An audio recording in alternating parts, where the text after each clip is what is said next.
Yeah, great point. And for the reinforcement, like I said, there are different types of reinforcement. This is coming from psychology literature. So basically, like Happy's example, when we get a really huge discount, it works as a stimulus or cue, okay? And then we are developing a response. And then in time, we have this reinforcement, right? So we think that, okay, this is the behavior that I should do based on our response, whether it's good or not. Okay, I need to buy the bread.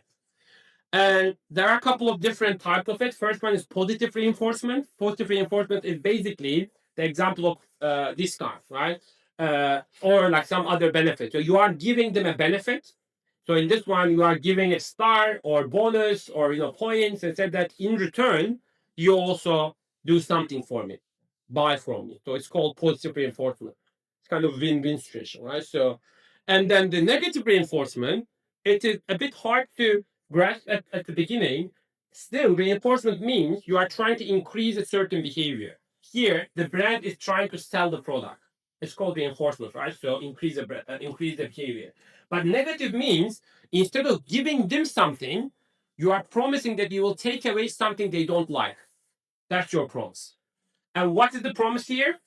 So your smell, your body odor, right? So we are going to take away from this. If you use our product, we will take away that negative experience from you. That's why it's called negative.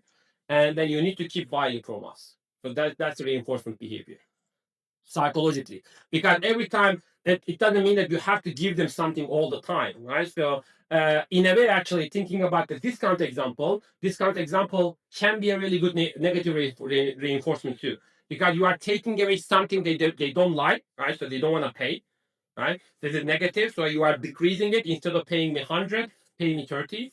So you are actually taking away something, and in return, you expect them to buy from you. And the marketers generally cannot do this directly, but in the policymakers' decisions, they are also using punishments a lot. So positive punishment might be the most popular one. So if you do something that I don't like, because I'm trying to decrease the behavior, I will give you a fine or a ticket. If you give something, it's positive, okay? And if you like to decrease the behavior, it's punishment, positive punishment. I'm gonna give you a ticket, don't park here again. But if you give them something positive, I'm going to give you more coins. Come and buy from me. Something desirable. I'm trying to increase your behavior. It's called positive reinforcement. And then finally, this is the one I use always. I always use with my kids. I use negative punishment. What's negative punishment? You take away something they like. If they don't finish your dinner, no PlayStation time for you. Okay? So because they like to play PlayStation, I'm taking away PlayStation, try to decrease their unwanted behavior. They don't finish their dinner, okay? Or they don't eat their broccoli or something.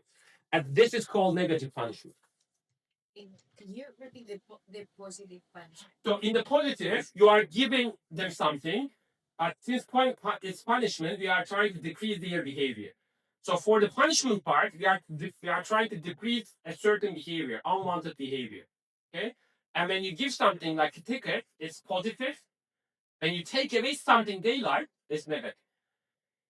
So when is there like something that you take away, it's called negative. When you try to decrease the behavior, it's punishment. If you like to increase the behavior, it's called reinforcement. 2x2 matrices again. So we have a lot of 2x2. Yeah. How is the ticket positive? I know we're giving a ticket that they don't want. Yeah. So, exactly. So we are giving them something instead of points. But it's not positive because I mean it's a punishment, but it's not positive. I don't know. Giving part is positive, right? You got to take her out of it. So They didn't take away part from is you. positive. They added it to you. You gave me something. But you gave them something they don't like. So Yeah, that's the punishment But part. that's a how punishment is element that of it. positive though? It's But not positive positive. part is something giving or something taking away. Don't think advantageous. Yeah. Just giving them something. You gain something, you gain something. You gained a Get a ticket. piece of paper. Yeah. Gain something we didn't want, right?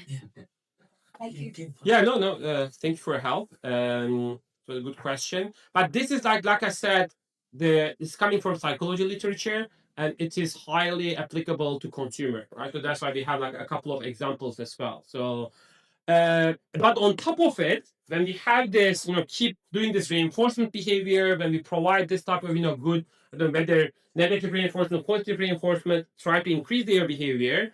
the ultimate point, the pinnacle of this customer experience is loyalty.